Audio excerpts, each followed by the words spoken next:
नागरिकों को मार रही हैं और दुनिया के सबसे उन्नत हवाई रक्षा नेटवर्क में से एक को तबाह कर रही हैं।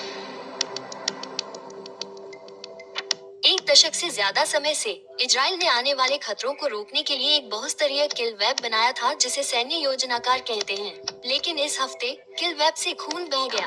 गाजा से कम दूरी के रॉकेटों को बेअसर करने के लिए जाना जाने वाला आयरन डोम कभी भी 1 टन के वॉरहेड या हाइपरसोनिक पेलोड को संभालने के लिए नहीं बनाया गया था। फिर भी यह ओवरटाइम काम कर रहा है। अगली परत डेविड स्लिंग है, जो क्रूज मिसाइलों और मध्यम दूरी के खतरों को रोकती है। सीढ़ी पर आगे बढ़ते हुए एरो 2 और एरो 3 अंतरिक्ष के किनारे पर बैलिस्टिक मिसाइलों को नष्ट करने के लिए डिजाइन किए गए हैं। एरो 3 इजराइल का 100 वायुमंडलीय हत्यारा है, लेकिन इस अरबों डॉलर के डोम को भी संतृप्त किया जा सकता है।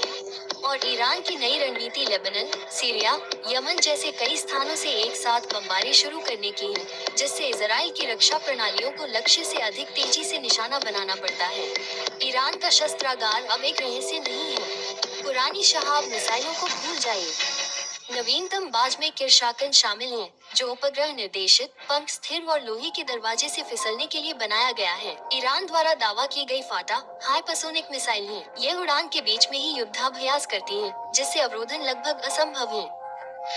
गाद और इमाद 1800 किलोमीटर से अधिक की दूरी तक मार करने वाली MRBM और कुरम शाहर 4, जिसे परमाणु खच्चर कहा जाता है, एक छोटे ट्रक से भी भारी हथियार ले जाने में सक्षम है। इनमें से अधिकांश ठोस ईंधन वाले हैं, जिसका अर्थ है कि वे बिना ईंधन भरने की खिड़की के तेजी से लॉन्च हो सकते हैं। इससे इजराइल को इसका पता लगाने और नष्ट करने में कुछ ही मिनट मिलते हैं।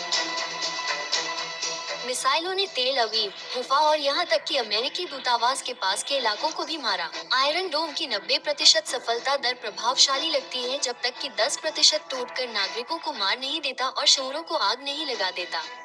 ईरान के क्रांतिकारी गार्ड का दावा है कि ईरान का नया तरीका इजरायली रडार को एक साथ नकली, ड्रोन और वास्तविक मिसाइलों को निशाना बनाने पर मजबूर करता है, जिससे उसके लॉजिक सर्किट प्रभावित होते हैं। और जबकि AR-3 अंतरिक्ष में मिसाइलों को रोक सकता है, प्रत्येक इकाई की कीमत लाखों में है और इसका स्टॉक सीमित है। वास्तव में पिछले महीने 1 दर्जन बैलिस्टिक मिसाइलें इंटरसेप्टर से बच गईं और बिना किसी नुकसान के IDF ठिकानों पर गिर गईं। इजराइल के बचने के पीछे अमेरिका की ताकत है। अक्टूबर के हमलों के बाद इजराइल में भेजा गया था सिस्टम उन कुछ इंटरसेप्टर में से एक है जो ऊंचाई पर मिसाइलों को मार सकता है। इसका रडार 1800 मीटर से अधिक की दूरी तक स्कैन कर सकता है। लेकिन एक समस्या है। अमेरिका हर साल केवल कुछ दर्जन TH मिसाइलें बनाता है।